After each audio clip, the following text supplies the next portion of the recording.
On December 7, 1941, the Japanese attack on Pearl Harbor changed everything. More than 2,400 Americans died that morning, and the nation was thrust into a war that would reshape the world.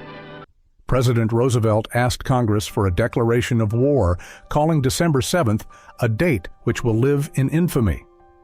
In the days and months that followed, millions of young men enlisted or were drafted into service.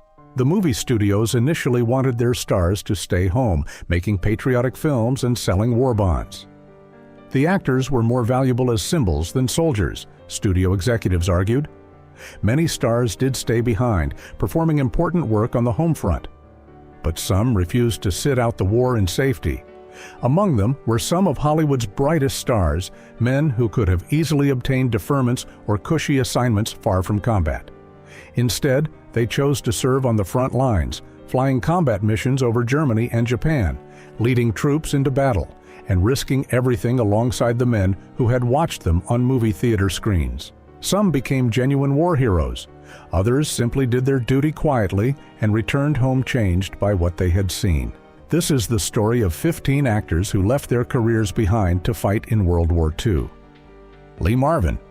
Lee Marvin was 18 years old when he enlisted in the Marine Corps in August 1942. He wanted to serve in a reconnaissance unit and volunteered for one of the most dangerous jobs in the military.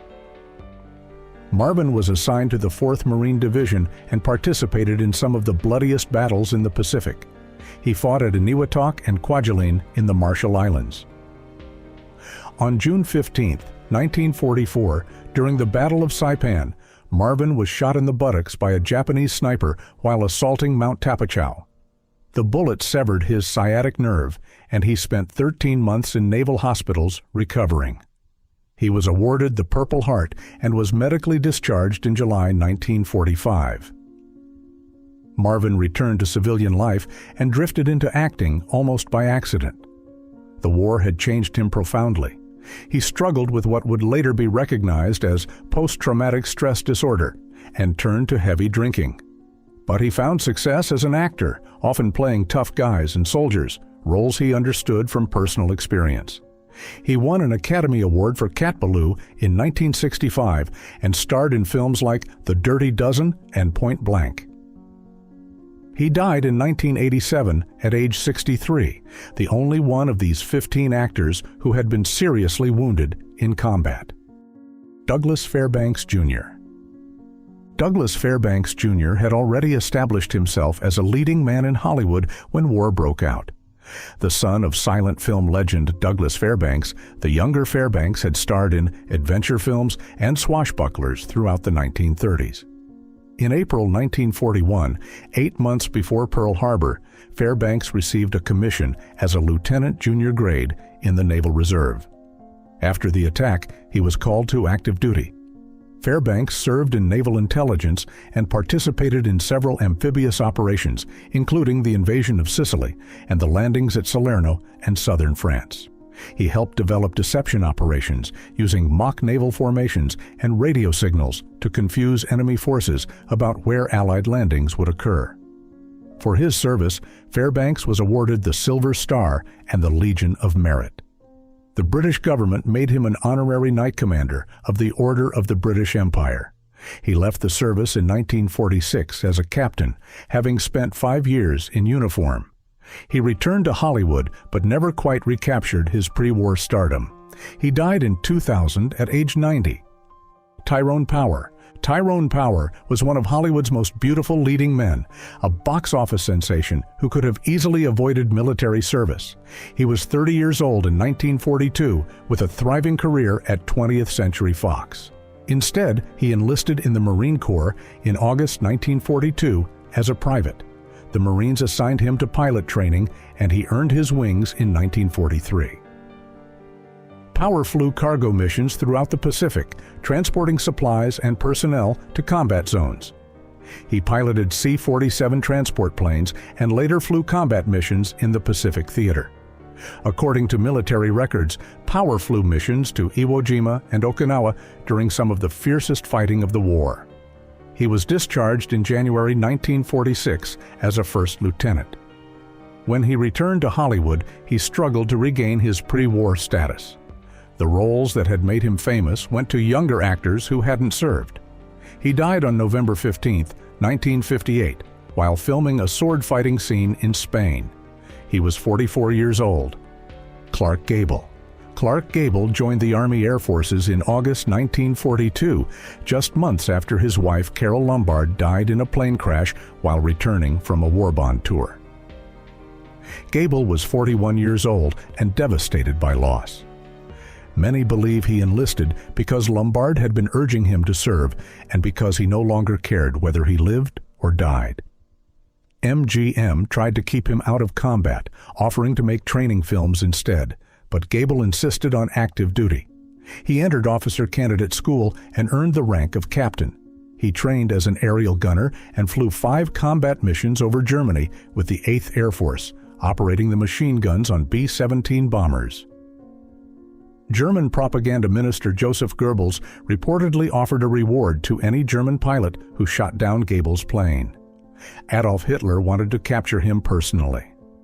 On one mission, a piece of German flak tore through Gable's boot, narrowly missing his foot. After completing his required missions, Gable returned to the United States in 1943. He was promoted to major and spent the remainder of the war making a recruitment film called Combat America. He was discharged in June 1944 and returned to Hollywood. He made 27 more films before dying of a heart attack in 1960 at age 59. Jimmy Stewart. James Stewart enlisted in the Army Air Corps in March 1941, 9 months before Pearl Harbor. He was already one of Hollywood's biggest stars, having won an Academy Award for The Philadelphia Story. Stewart was initially rejected for being underweight, so he spent weeks eating high-calorie foods until he barely made the minimum weight requirement. After Pearl Harbor, Stewart was assigned to training duty, teaching pilots how to fly bombers, but he repeatedly requested combat assignment. In November 1943, Stewart was sent to England as operations officer of the 445th Bombardment Group. He flew 20 combat missions over Germany as a squadron commander and group operations officer, piloting B-24 Liberator bombers deep into enemy territory. He participated in some of the most dangerous missions of the war, including raids on Berlin, Bremen, and Frankfurt. Stewart's missions were often through heavy anti-aircraft fire and against fierce resistance from German fighters. He earned the Distinguished Flying Cross with 2 oak leaf clusters, the Air Medal with 3 oak leaf clusters, and the French Croix de Guerre. By the war's end, Stewart had been promoted to colonel, one of the few Americans to rise from private to colonel in 4 years. He remained in the Air Force Reserve after the war and was promoted to Brigadier General in 1959, the highest rank ever held by a Hollywood star. He retired from the reserves in 1968. Stewart rarely spoke about his war service and suffered from what would now be recognized as post-traumatic stress disorder. He died in 1997 at age 89. Henry Fonda. Henry Fonda enlisted in the Navy in August 1942 at age 37. He was a major star who could have avoided service but felt compelled to join. Fonda initially served on a destroyer in the Pacific but soon applied for a commission and was sent to officers' training school. He was assigned to the Central Pacific as an operations and air combat intelligence officer. Fonda served aboard the USS Curtis in operations throughout the Pacific, including Saipan, Tinian, and the Marshall Islands. He earned a Bronze Star and a Presidential Citation for his service. After the war, Fonda found it difficult to readjust to civilian life. He later said he felt guilty about surviving when so many others had died. He returned to Hollywood but struggled with depression and marital problems. He went on to have a distinguished career in film and theater and won an Academy Award in 1982 for On Golden Pond. He died later that year at age 77. Gene Autry. Gene Autry was 34 years old and the top-grossing Western star in Hollywood when he enlisted in the Army Air Forces in July 1942. Autry could have remained in Hollywood making morale-boosting films, but he wanted to serve. He trained as a pilot and earned his wings, then served as a flight officer on C-47 and C-109 transport planes. Autry flew dangerous cargo missions over the Himalayan mountains between India and China, part of the treacherous supply route known as the Hump. The route was one of the most hazardous air operations of the war, with pilots flying through severe weather, Japanese fighters, and mountainous terrain. Many pilots died making these runs. Autry survived and was discharged as a technical sergeant in 1945.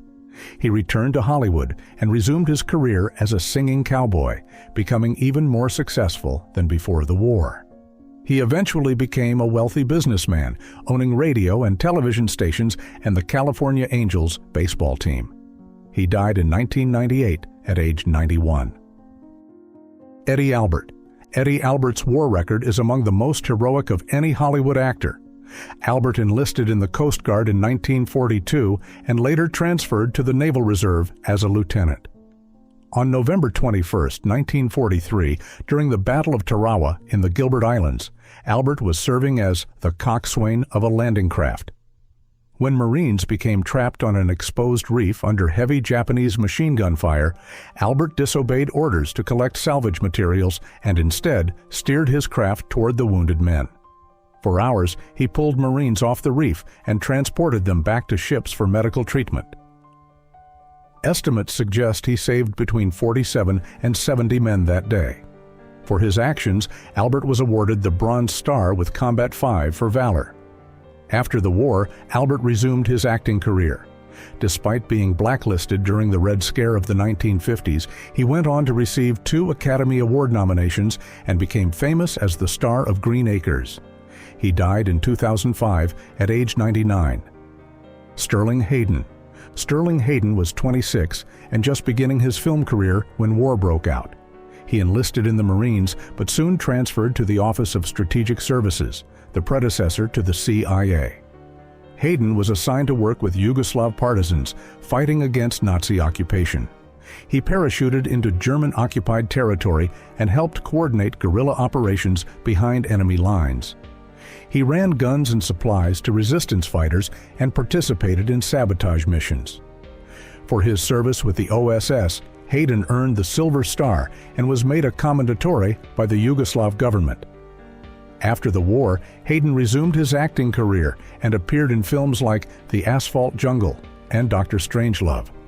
He struggled with alcoholism and depression throughout his life, later attributing his problems partly to what he had witnessed during the war. He died in 1986 at age 70. Robert Taylor. Robert Taylor was one of MGM's biggest stars when he received his draft notice in 1943. The studio tried to get him a deferment, but Taylor insisted on serving. He joined the Navy and trained as a pilot. Taylor served as a flight instructor, teaching naval aviators how to fly. He also directed 17 training films for the Navy. Though he didn't see combat, Taylor took his service seriously and used his celebrity to boost morale among the troops. He was discharged in November 1945 as a lieutenant. He returned to MGM and continued his successful career until his death from lung cancer in 1969 at age 57. Burgess Meredith. Burgess Meredith enlisted in the Army Air Forces in 1942 at age 35. He served in England as a captain in the Office of War Information, working on propaganda and morale films. Meredith narrated several important documentaries, including The Memphis Belle, which followed a B-17 bomber crew through their final mission. He used his talents as an actor and narrator to create effective training and morale films for the military. Meredith was discharged in 1944 and returned to Hollywood. He went on to have a distinguished career in film, television, and theater, earning Academy Award nominations and becoming famous to younger audiences as Mickey's trainer in the Rocky films. He died in 1997 at age 89. Cesar Romero. Cesar Romero enlisted in the Coast Guard in 1942 at age 35. He served for 3 years, spending much of his time in the Pacific Theater. Romero saw action aboard the USS Cavalier in the Pacific, participating in the invasion of Tinian. The Cavalier was an attack transport that carried troops and supplies into combat zones. Romero worked as a chief boatswain's mate, responsible for small boat operations that ferried soldiers and supplies from ship to shore under fire. He was discharged in 1945 and returned to Hollywood. Romero went on to have a long career in film and television, most famously playing the Joker in the Batman television series of the 1960s. He died in 1994 at age 86. Robert Montgomery. Robert Montgomery was already a Navy Reserve officer when Pearl Harbor was attacked. He went on active duty immediately and requested combat assignment. Montgomery commanded PT boats in the Pacific and later served in Europe, participating in the D-Day invasion of Normandy. He commanded a destroyer during the invasion and was responsible for coordinating naval support for the troops landing on the beaches. Montgomery was present at some of the most significant operations of the European theater. He earned a Bronze Star and was recommended for the Silver Star. After the war, Montgomery returned to Hollywood and became president of the Screen Actors Guild. He later moved into television, producing and directing. He died in 1981 at age 77. Jackie Coogan. Jackie Coogan had been the most famous child actor in the world in the 1920s. By the time World War II began, he was an adult whose career had faded. Coogan enlisted in the Army Air Forces in 1941, just before Pearl Harbor. He trained as a glider pilot, one of the most dangerous jobs in the military. Glider pilots flew engineless aircraft towed behind powered planes, then were released to land troops behind enemy lines.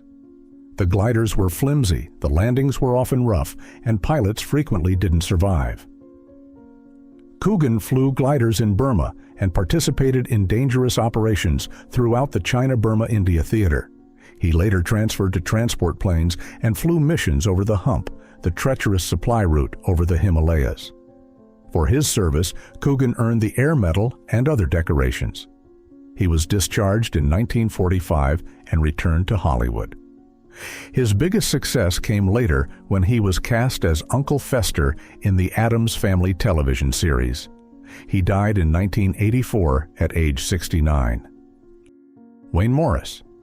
Wayne Morris was unusual among Hollywood stars in that he actively sought combat and proved to be exceptionally skilled at it. Morris enlisted in the Naval Reserve as an aviation cadet in 1942.